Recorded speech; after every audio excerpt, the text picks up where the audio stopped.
I believe we do. So I'm going to start with the AFC East. We're going to go from 4 to 1. I'm going to go from the bottom all the way to the top because, again, I think we all know who's going to be at the top of this division. So to me, it's more intriguing to get who's going to be at the bottom of this division out of the way.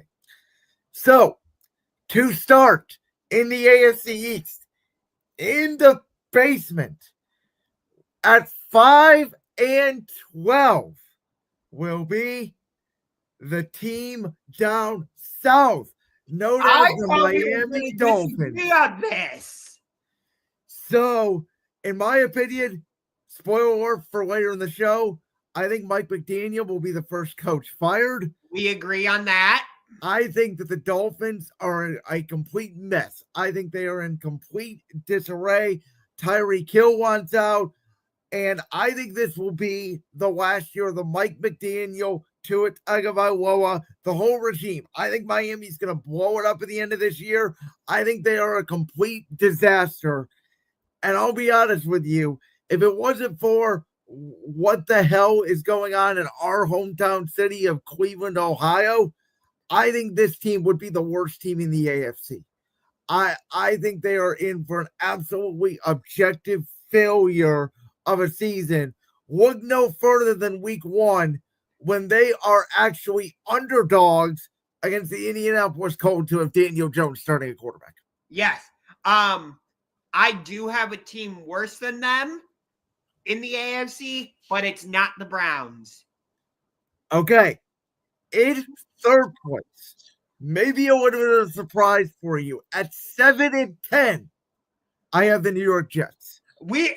You must have read off my AFC East predictions because I have that same damn record for the Jets. So, listen, what I see of the Jets, I think Aaron Glenn is going to take elements of what he had with the Lions, and I think it's going to be a little bit of a topsy-turvy year 1, but I don't think, the Lions started off with a terrible roster, especially on defense, where they lost a lot of those games in Dan Campbell's first year. Aaron Glenn has Quinn Williams. He has Quincy Williams. He has Sauce Gardner. They have Garrett Wilson. They have Breece Hall. My only real concern about this prediction is if it's true that Justin Fields really just can't play quarterback in the league and he can't throw anymore, then the Jets may be in the tanker. But I think what you're going to see is maybe a slow start. By the end of the year, they may get an upset against maybe even a Buffalo or somebody, and you're going to see building blocks for year 2 under Aaron Glenn.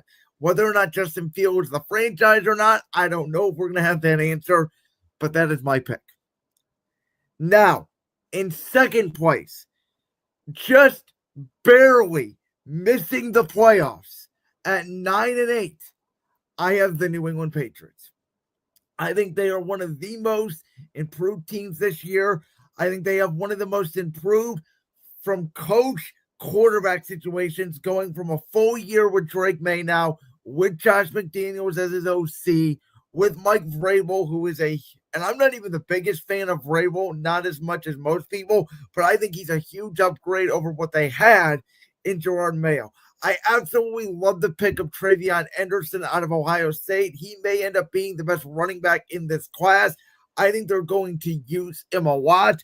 Will Campbell is going to help solidify the offensive line. You have the likes of Carlton Davis, Milton Williams, Robert Spillane, who they brought over via free agency on the defense side of the ball to go on with the pieces they already have. The AFC is so tough with quarterbacks. I've flirted with this team being a playoff team for a long time, but I think at the very end, they just unfortunately miss it. And then, no drama. In my opinion, the team that will be, spoiler alert here a little bit, the number 1 seed in the AFC, the Buffalo Bills at 14 and 3. Again, we agree on the record. What the hell? Are you sure you weren't cheating off my notes? Who last year, in my opinion, I thought was going to take a step back because they lost Stephon Diggs. They lost Gabe Davis. They moved around a bunch of pieces on defense. And yet, here they were in the AFC Championship game again. And I will say this. I think this is a make it or break it year for Buffalo. At some point, if they don't get past Kansas City and make it to the Super Bowl and win it, there's going to be an emotional breakdown. You cannot lose in the playoffs for 6 straight years and at some point, in my opinion, not fall back a little bit. The James Cook being back and him getting paid also helps. I think this Buffalo team is on a mission. I think they destroy the competition in the AFC East. They may wrap up the division before Thanksgiving. That's where I'm at with the AFC East. Again, Dolphins, Jets, Patriots, Bills. So I agree with you in terms of the order.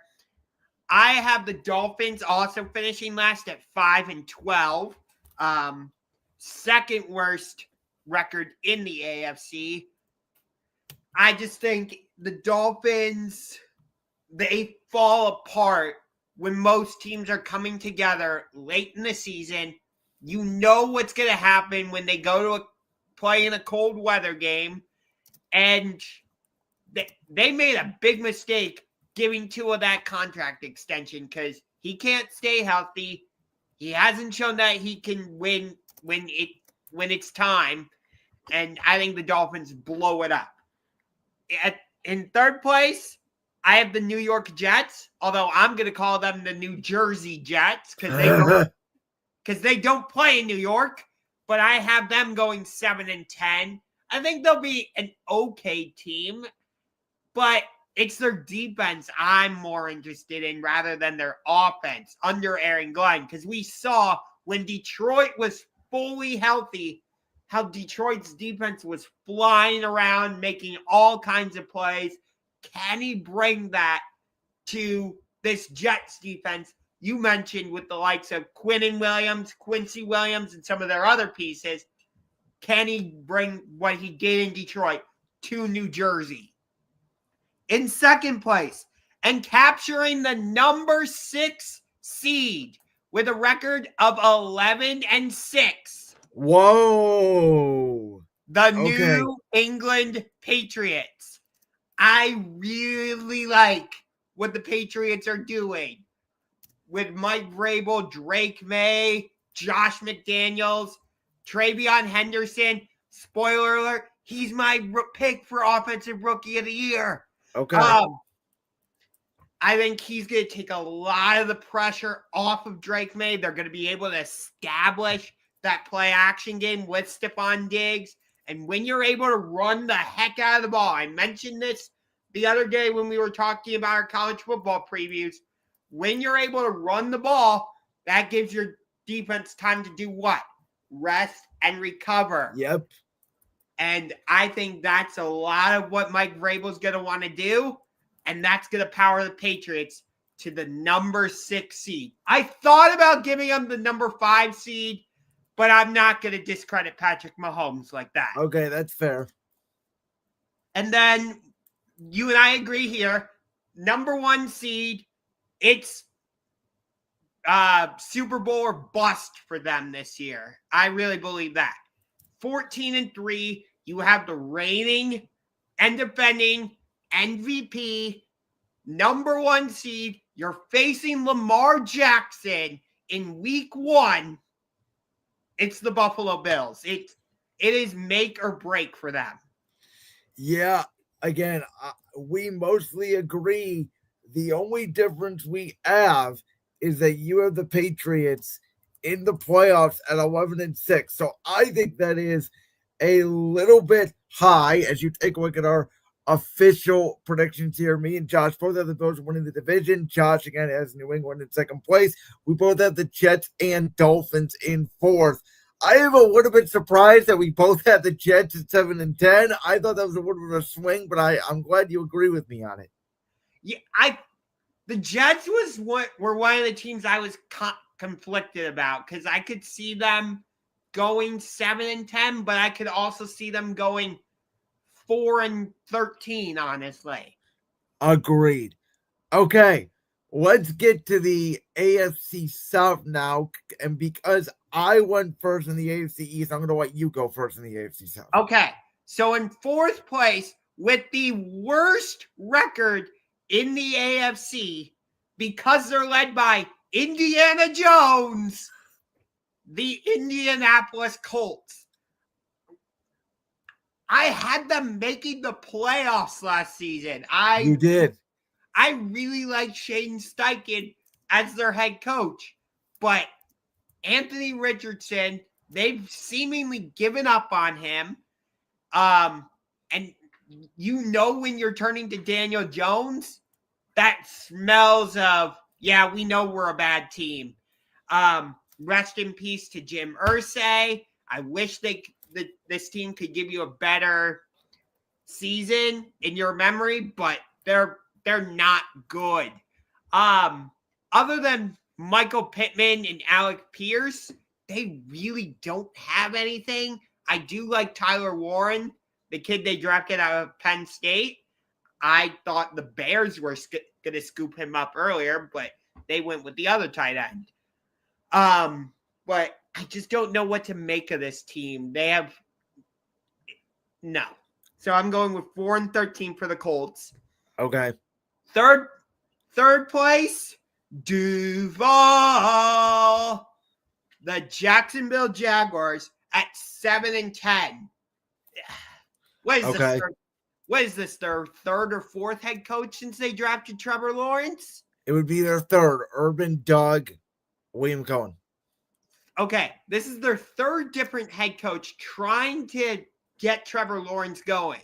And if you're having to bring in 3 different head coaches to try and get Trevor Lawrence going after you've given him a contract extension, I don't know who that says more about, the organization or you. So until Trevor Lawrence shows me that consistency, I can't put the Jaguars any higher than 7-10. I just can't do it. Trevor Lawrence is an unknown for me, which, he was supposed to be the next great one coming out of college because we saw what he did at Clemson. And then he comes into the NFL with the Jaguars, and it just has not worked. I like Brian Thomas, the wide receiver they drafted out of LSU. I like their running backs. I believe they have Travis Etienne and Bigsby as well now. Tank Bigsby. Yeah, I like Tank Bigsby, but I just don't think they have enough offensively. And other than Josh Hines-Allen, who do they really have defensively? I agree. So I have the Jaguars at 7-10. In second place and going 9-8, just missing the playoffs. You wouldn't know they had the number 1 pick because nobody really talked about it ever. But I have the Tennessee Titans. I think Cam Ward comes in and brings a spark to this team. I like Brian Callahan as their head coach. It's just, again, it's Tennessee's defense. If I remember, outside of Jeffrey Simmons, who do they have? Exactly. I was about to ask you if they still had Danico Autry, for God's sakes. They may. The only thing I know about the Titans defense, Kevin Byard got traded a couple years ago. Yeah. That's about it. But, Tajay Spears, he's not a great running back, but I think with Cam Ward, they're going to use him better. I know they have Calvin Ridley, who's a bit of an older wide receiver. I'd like to see them get some more weapons for Cam Ward. But I think this will be a solid season for Tennessee. And winning the division at 11-6, claiming the number 4 seed, Houston. Okay. So with the Texans, it feels like this is just a layup for them. There's nobody really who's going to be a major threat to them. But again, can you trust this offensive line? We saw how many times CJ Stroud got killed. He did not have time to throw. Tank Dell, Nico Collins, they couldn't stay healthy. They go out and draft 2 wide receivers from Iowa State, which I'm fine with. But again, did they do enough to fix their offensive line? Because you know their defense is going to be good under D'Amico, but it's that offensive line. Plus, they're going to be without Joe Mixon for at least the first 4 games of the season. So what's their run game going to look like? So yes, I have questions about them, but because the rest of the AFC South isn't really threatening in any way, it feels like it's the Texans by default. Okay, this division has turned, it's always been a weird division, but this has turned into the really weird division. Because, as you mentioned, it does sort of feel like the Texans by default. But is there a world where Trevor Lawrence gets back to his own self? Yeah. Is there a world where Cam Ward is a Jaden Daniels last season? Yeah. Is there a world where the Texans offensive line absolutely fails? CJ Stroud? Yes. So my predictions are similar to yours, though they're not exact. In 4th place, with a record of 6-11. I hate to do this, Josh. I wanted to make them higher. I wanted to believe, but I'm going conservative with Cam Ward and the Tennessee Titans. Okay. The reason is, as you mentioned, first of all, I don't trust their receivers at all. It is the cast of misfits. Calvin Ridley, Van Jefferson. Yep. You know, they don't have that go-to guy. I don't even know who the tight end is on their roster. So that concerns me. Their offensive line concerns me. I can't name one offensive lineman for them. So that concerns me. I think Cam Ward is going to give this team a spark. Again, it's going to be better than Will Levis. Like, I think you're going to see growth throughout the year, but I don't think he has, you know, say a Bo Nix impact on the Broncos, getting them potentially into the playoffs. It could happen. I just don't see it. I still can't believe I correctly predicted the Broncos to get into the playoffs last season. You did. Now in 3rd place, also at 6-11, I have the Indianapolis Colts. Okay. I like their roster more than you do because you forgot to mention one Jonathan Taylor at running back. Okay. Yes, I did forget to mention him. How about Quinn Nelson at left guard, one of the best left guards in the league, maybe the best. Michael Pittman. I think Tyler Warren, I don't think he's going to win Offensive Rookie of the Year, but I think he could potentially have a Brock Bowers-esque year with Indy because they don't have a lot of weapons, as we mentioned. I think Shane Steichen and Chris Ballard are very smart guys. I just think they're handicapped right now, and they don't know what to do. I don't know what to make of this team. I think they have the infrastructure. Now, we saw Daniel Jones make the playoffs with the Giants in 2022. Could he do it all over again with the Colts? I think there's a world where, yes, he can. But am I predicting it? No, I'm not. Defensive side of the ball, right? They still have DeForest Buckner. Kenny Moore is still there. Kwity Paye is still there. You can see the foundation. It's just not there yet. And unless Daniel Jones takes a big leap. Now, again, they've won 8 games in the past with Anthony Richardson and Gardner Minshew. But I just think the AFC is better now than what it was a couple years ago. And I do realize that I left out Jonathan Taylor and Quinn Nelson. But with Jonathan Taylor, when you have Daniel Jones as your starting quarterback, I feel like they're going to run the tires off of Jonathan Taylor.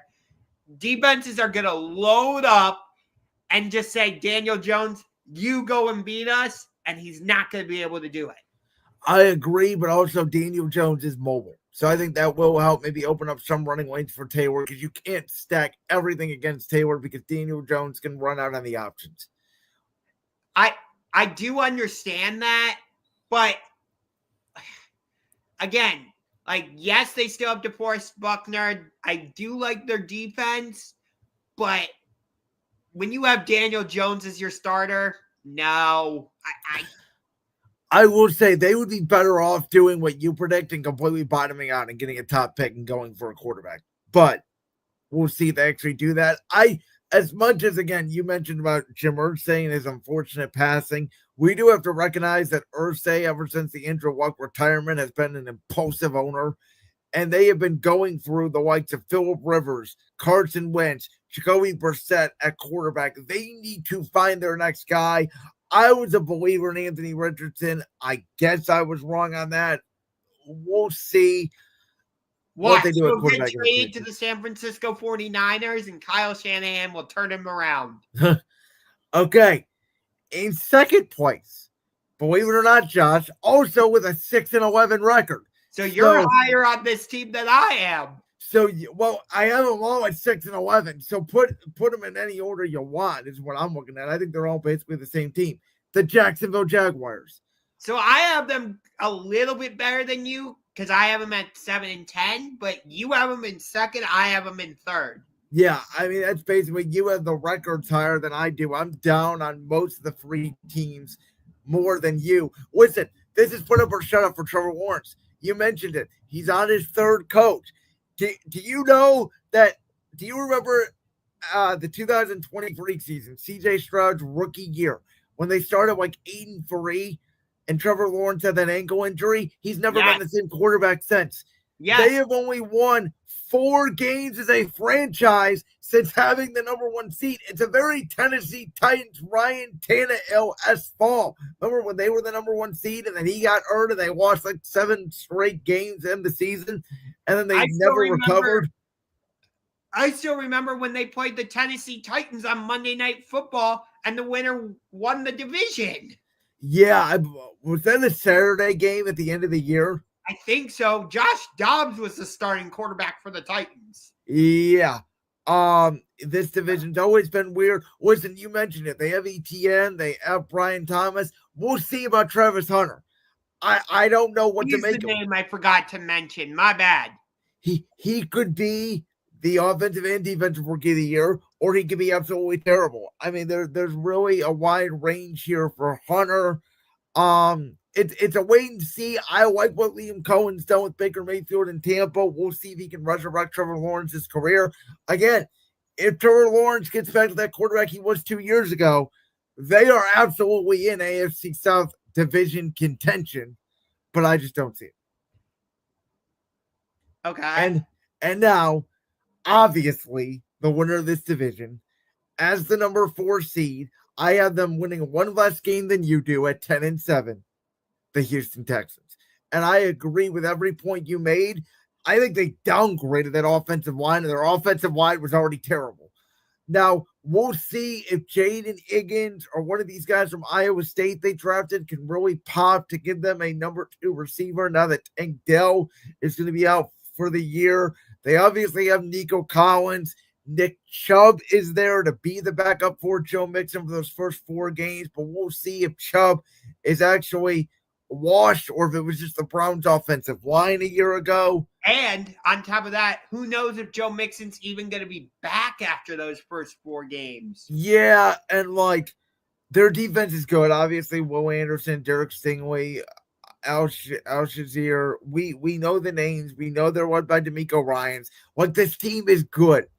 They should win this division, but if the offensive line really struggles, and if their new offensive coordinator, who I don't know their name off the top of my head, but the guy replacing Bobby Slowick, if Houston does not get back to what they were in 2023, then yes, there is an opportunity for one of the other 3 teams in the division to steal it. I mean, this could be a 9-8, 8-9 winner.